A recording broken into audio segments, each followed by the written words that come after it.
मैं बोलता हूं तो इल्जाम है बगावत का, मैं चुप रहूं तो बड़ी बेबसी सी होती है।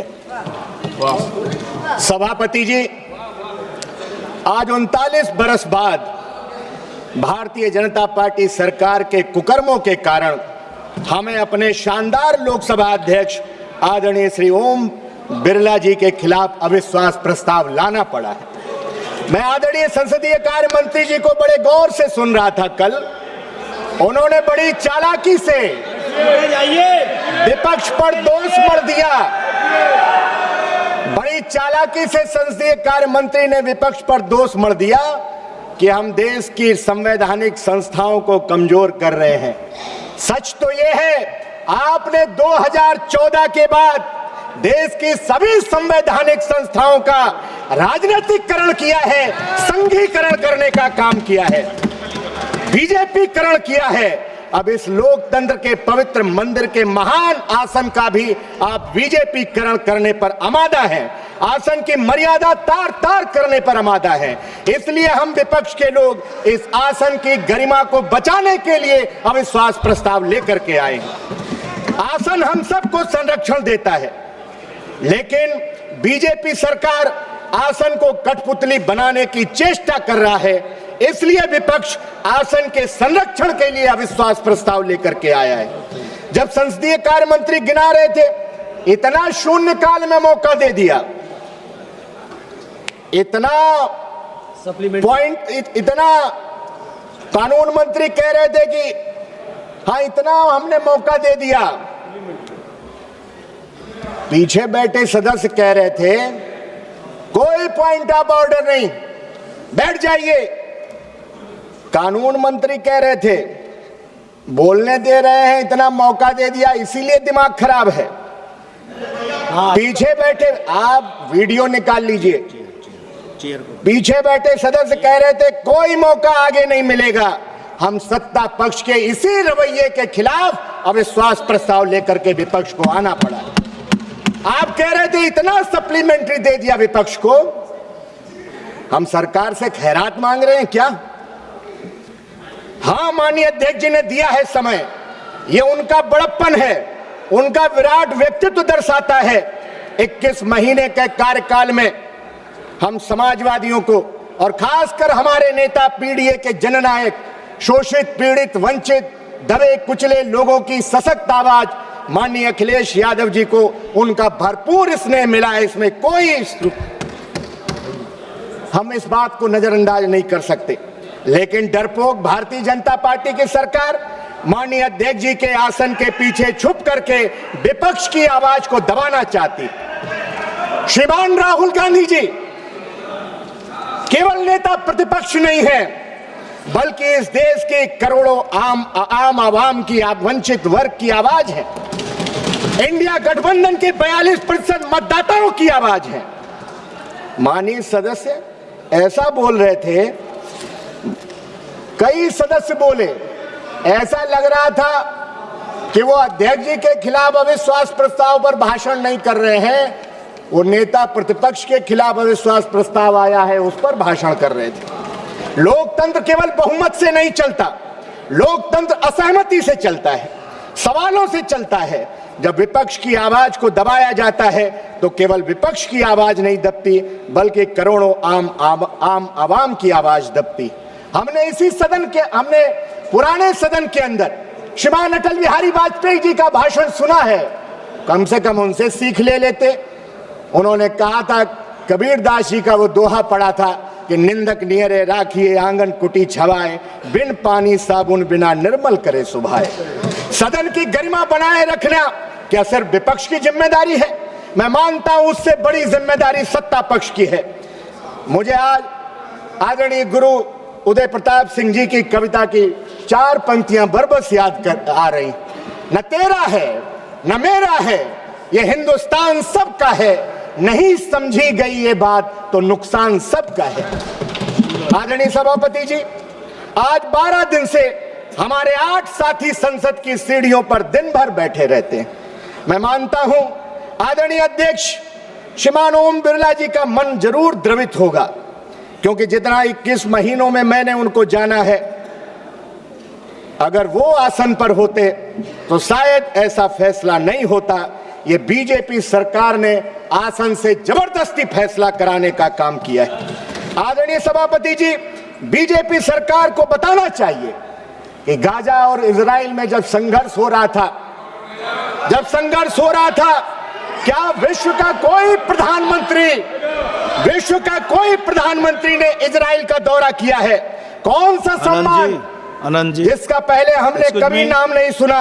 मैं पूरे भरोसे के साथ कह सकता हूं भदौरिया जी कि एक मिनट, जो भी निर्णय आसन से हुआ है उसको ये कोई अध्यक्ष जी का, जो यहाँ पर बैठते हैं अध्यक्ष जी का, और जो हम लोग चेयरपर्सन बैठते हैं, तो इसमें अध्यक्ष जी का भी भूमिका रहते हैं।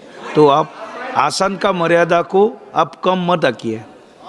आसन को आप सम्मान देने का आप दिशा रखिए। मर्यादा की बात कर रहे हैं। वही माननीय सभापति जी, अगर कुछ असंसदीय लगे तो आप आसन से तुलवा रहे हैं, शब्द बदल अगर ओम सकते हैं। बिरला जी अच्छा है तो आसन भी अच्छा ही है।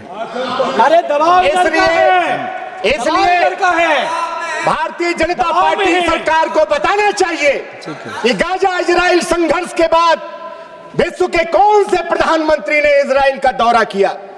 खतरा हमारी उन बहनों से माननीय प्रधानमंत्री जी को नहीं था, लेकिन मैं जानना चाहता हूं किसकी सलाह पर, किसने कहा जब युद्ध के मुहाने पर खड़े हुए देशों पर प्रधानमंत्री जी को यात्रा की, क्या उनकी जान जोखिम में डालने का काम किया कि हमारी बहनों से यहां उनकी जान जोखिम में थी? हम सलाम करते हैं ईरान के सर्वोच्च नेता अयतुल्ला खamenei साहब को, जिन्होंने अपनी आपकी तरह अमेरिका के आगे घुटने नहीं टेके, बल्कि उन्होंने शहादत को गले लगाया और आपने अमेरिका के आगे घुटने टेकने का काम किया।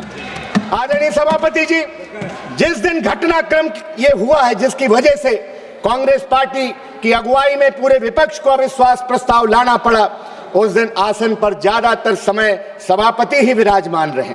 आप उस दिन की वीडियो फुटेज निकालिए। सत्ता पक्ष के एक माननीय सदस्य जो सदन के हाईजैकर हैं, सदन के माफिया हैं, खड़े हो गए। सब वर्ड जो है उसको हटा दीजिए। खड़े हो गए। सभापति ने उनका, सभापति जी ने उनका नाम भी नहीं पुकारा, माइक ऑन हो गया।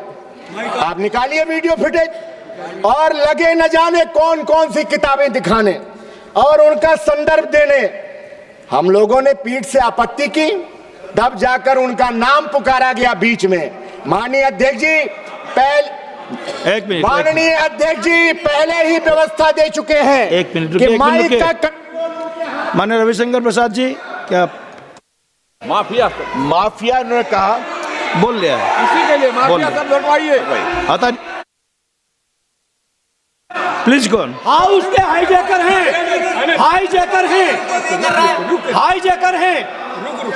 हाईजैकर हैं, बिना अनुमति के माइक ऑन होता है और जो मन में आता है उस सदन में कहते हैं। ये चीज बर्दाश्त योग्य नहीं है। किसी के भी बारे में कोई टिप्पणी करेंगे, बर्दाश्त नहीं करेंगे सर। आपको अलाउ किया है मैंने? यू आर नॉट अलाउड बोल रहा है। आप उस दिन की, यू आर नॉट अलाउड, आप बोले। सभापति जी आप उस दिन की वीडियो फुटेज निकालिए। भाषण आधा मिनट हो गया, 1 मिनट हो गया, हम लोग चिल्लाए कि सभापति जी आपने तो नाम ही नहीं माननीय सदस्य का पुकारा है। उसके बाद उन्होंने बीच में नाम लिया कि माननीय सदस्य का, और अध्यक्ष जी पहले व्यवस्था दे चुके कि माइक का कंट्रोल उनके हाथ में नहीं है। हम इस व्यवस्था के खिलाफ अविश्वास प्रस्ताव लेकर के आए कि माननीय अध्यक्ष जी के हाथ में कंट्रोल दीजिए। माननीय सभापति जी, हमने देखा है कि कुछ लोग जब आसन पर बैठते हैं तो हमसे कहते हैं कि 30 सेकंड में अपनी बात रखिए, 30 सेकंड में अपनी बात रखिए, और खुद आसन पर बैठ करके लंबा लंबा भाषण देते हैं। हम तो चाहते हैं कि आसन पर आदरणीय अयोध्या के से जीत करके आए पीडीए के हमारे बुलंद अलंबरदार आदरणीय अवधेश प्रसाद जी आसन पर बैठे, लेकिन भाजपाइयों के सीने में जब लाल टोपी देखते हैं तो उनके सीने पर सांप लौट जाता है। इसलिए आदरणीय सभापति जी, हम पूर्व की सदन की कार्यवाही देखते हैं, सदन का कैसा माहौल था, गौरवशाली परंपराएं रही हैं, बहस का स्तर देखते हैं, और जब आज की स्थिति देखते हैं तो फिर कई सवालात खड़े होते हैं और हम सबको आत्मचिंतन को विवश करते हैं। हम विपक्ष के खासकर नए सांसद दिल्ली की चमक दमक देखने नहीं आए हैं सभापति जी, कैंटीन में मेदू वड़ा खाने नहीं आए हैं, हम अपने अपने क्षेत्र की लाखों जनता की उम्मीदें लेकर के दिल्ली आए हैं। क्या 2014 के बाद आपने सांसद पद की गरिमा नहीं गिराई है? आपने पूरे देश में और खासकर उत्तर प्रदेश में सांसदों विधायकों की गरिमा को अफसरशाही के हाथों में गिरवी रखने का काम कर दिया है। आदरणीय सभापति जी, जनता देखती है कि हमारे मुस्तकबिल का फैसला करने वाली संसद बढ़ती महंगाई, बेरोजगारी, किसानों की दुर्दशा, महिलाओं पर बढ़ते अपराध, मजदूरों के हक, शिक्षा, स्वास्थ्य, सामाजिक न्याय पर कब बहस करेगी? आदरणीय सभापति जी, सरकार इस जवाबदेही से पीछे नहीं हट सकती कि लोकसभा के उपाध्यक्ष का चुनाव आज तक आपने क्यों नहीं कराया। पता नहीं आप किस घमंड में चूर हैं। नहीं हुआ, 7 सालों से लगातार आप संवैधानिक संस्थाओं को कमजोर कर रहे हैं। मैं तो आपके गुरूर पर 4 पंक्तियां कहना चाहता हूं, और राहुल जी चले गए, मैं चाहता था कि वो उपस्थित रहते। राहुल जी ने खोली है, आपके गुरूर पे कहना चाहता हूं, राहुल जी ने खोली है मोहब्बत की दुकान। आगे सुन लीजिए, फिर वाह वाह करिएगा, आगे की लाइनें पर भी वाह वाह करिएगा। राहुल जी ने खोली है मोहब्बत की दुकान, क्योंकि नफरती लोगों को प्यार की जरूरत है, और जीत ने अंधा कर दिया है तुम्हें, तुझको एक हार की जरूरत है। अंत में मैं स्वस्थ लोकतंत्र की स्थापना, संवैधानिक मूल्यों की रक्षा के लिए, संसद की गरिमा बनाए रखने के लिए हम चाहते हैं इस सदन की कार्यवाही ऐसी हो जिस पर हर एक सांसद और देश की जनता को गर्व महसूस हो। अध्यक्ष महोदय के इशारे पर हम सब चले, इसके उल्टा न हो। मैं व्यक्तिगत रूप से आदरणीय ओम बिरला जी के प्रति विश्वास व्यक्त करते हुए इस अविश्वास प्रस्ताव का समर्थन करता हूं।